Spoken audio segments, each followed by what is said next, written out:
Hi guys, good morning. Workshop calculation and science first year का जो syllabus है इसके अंदर आज हम रीड करेंगे। आज का जो हमारा टॉपिक रहेगा वो डेसिमल फ्रैक्शन का रहेगा। डेसिमल फ्रैक्शन तो ये दशमलव भिन्न जो होता है इसके बारे में हम आज रीड करेंगे।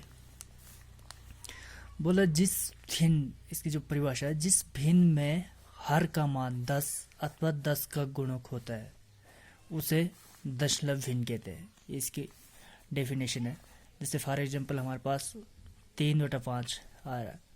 3/5 को अगर हमने दशमलव में लिखना हो तो उसको उसके हर को, जो हर है उसको 10, उसका मान जो है 10 या 10 का गुणक बनाना पड़ेगा। तो ये 10 बनाने के लिए हमने 5 को 2 से हर में भी और अंश में भी गुणा कर दिया।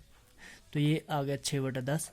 और 6/10 हमारे पास जब हम इसको दशमलव के रूप में लिखेंगे तो 0.6 लिख सकते हैं या फिर 0.6 आप लिख सकते हैं।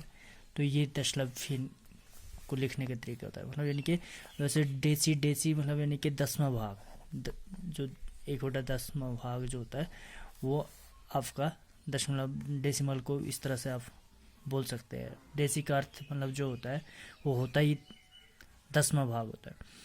तो साधारण भिन्न हमारे पास हो, उसको अगर हम दशमलव में बदलना चाहें तो उसको कैसे बदलते हैं, उसको कैसे बदला जा सकता है। तो साधारण भिन्न को हम बदलने के लिए, जैसे हमारे पास 2/4 है तो नॉर्मली ये हमारे पास भाग हो जाएगा। तो जैसे 2 जाएगा नहीं तो पहले हम 0 ले लेंगे, फिर दशमलव ले लेंगे तो ये 20 बन जाएगा। जब हमने दशमलव लिया तो यहाँ पे 0 लग जाएगी तो 20 हो गया। तो 5 के 20, तो इस तरह से 0.5 आपका जाता है। सब एक और बड़ी बात कि दशमलव के बाद के जो, जैसे दशमलव 5 है, दशमलव के बाद के जो हमारे पास अंक होते हैं, इन अंकों को हम एक एक करके गिनते हैं, जो हम एक एक करके काउंट करते हैं। जैसे यहाँ पे 5 है, उसके बाद अगर 6 होता है तो हम 5 6 इस तरह से नहीं, 0.56 नहीं पढ़ेंगे, 0.56 इस तरह से पढ़ेंगे। तो ये दशमलव के बाद के जो अंक होते हैं इनको दशमलव अंश बोला जाता है, दशमलव अंश बोला जाता है। और एक दूसरा एग्जांपल हमने लिया हुआ, जैसे 12/15 ये हमारे पास है। 12/15 को जब हमने दशमलव में लिखना हो तो उस तरह से 12 जैसे छोटा है 15 से तो 0 लग जाएगी, दशमलव लग जाएगी, ये 0 लग जाएगा, 120 बन जाएगा। तो 15 8 120 हो जाता है, तो ये दशमलव 0.8 आ जाएगा। तो ये हमने भिन्न को, जो जिसमें ऊपर वाली संख्या पहले भी हमने रीड किया था अंश बोला जाता, नीचे वाली संख्या को हर बोला जाता, मतलब न्यूमरेटर डिनोमिनेटर।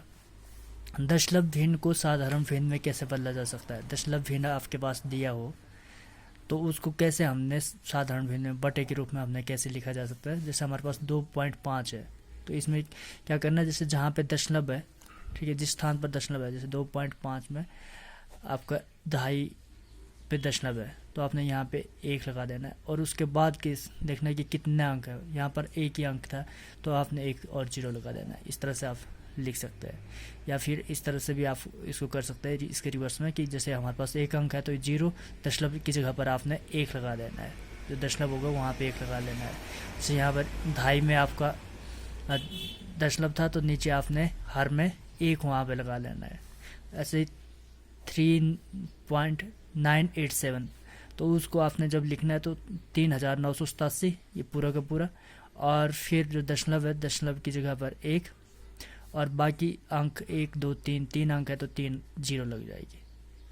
या फिर अगर दूसरा आप इस तरह से भी कर सकते हो कि भाई इसमें 3 के बाद इकाई, दहाई, सैकड़ा, 1000 पे आपका दशमलव है तो 1000 पे आपका 1 लग जाएगा, उसके बाद आपके जितने अंक है उतना आपके 0 लग जाएगी। तो ये आपका इस तरह से हम बटे के रूप में लिख सकते हैं। और एक और एग्जांपल, जैसे 4.95 इसको हम 495 पूरा का पूरा, और बटे में फिर से वही 2 0 और जहाँ दशमलव है दशमलव में बटे में हम उसको 1 लिख देंगे। तो ये यही था, मतलब यानी कि इसको कैसे हमने, इसमें हमने सीखा कि कैसे भिन्न को दशमलव में बदला जा सकता है और दशमलव को भिन्न में बदला जा सकता है। जो दशमलव भिन्न है उसको हम कैसे साधारण भिन्न में बदल सकते हैं, ये हमारे पास था, इसको हमने बदला। बहुत ही इम्पोर्टेंट चीज़ है। बाकी चैप्टर 2 का 6 पार्ट था। उसके बाद हम नेक्स्ट जो रीड करेंगे, इसको फ्रैक्शन में हमारे पास जो दशमलव आता है उसको कैसे ऐड करना है, कैसे उसको माइनस करना है, सब्सट्रैक्ट करना है, गुणा करना है और भाग करना है, ये सारा का सारा हम आगे वाले में ट्रेड करेंगे पार्ट 7 में। ठीक है, थैंक्स फॉर वाचिंग। बाकी वीडियो शेयर करना ना भूले और चैनल को सब्सक्राइब करके रखना। ठीक है, इस तरह की जो ITI लेवल की और बेसिक मैथ की जो वीडियो होगी आपको आगे भी कंटिन्यू मिलती रहेगी। धन्यवाद।